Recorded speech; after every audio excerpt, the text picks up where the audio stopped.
About what an ostracon is, or what ostraca are? Was in your reading. So basically, this is the scratch paper of the ancient world.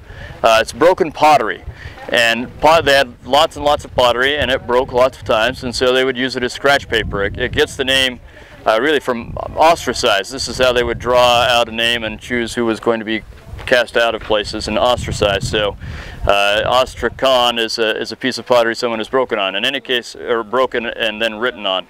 There were a lot of ostraca found here, so they used lots of letters were written on ostraca. There were a lot of ostraca found here. One of them, or a certain aspect of many of them, is interesting to us as Latter-day Saints. These ostraca are from about 600 BC, and that's a date that will sound familiar to you as the date of Lehi. And what they found is that the scribes here were using primarily in numbers, but in other ways as well.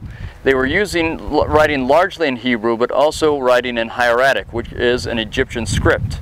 And they were using this Egyptian script to write Hebrew things, Hebrew numbers and Hebrew letters, and ways of some of the commodities that they were listing were written in hieratic, but it's a Hebrew word.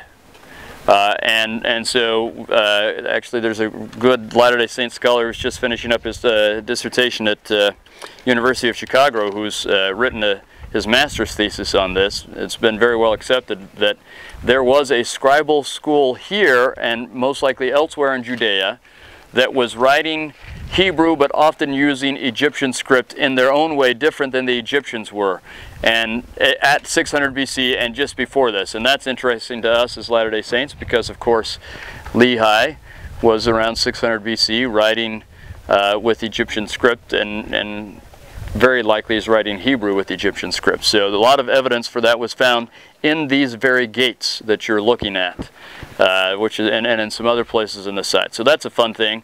And while we're talking about the Book of Mormon, we should also realize then that those who, like Kent Brown, who you met, and Jeff Chadwick, are two of the few who have done the most research on the possible route of Lehi and Nephi, and they both think that they probably came out along heading towards the Red Sea, but came either this way or towards Beersheba or somewhere along this way. So we are going along part of the Book of Mormon route as well, very likely.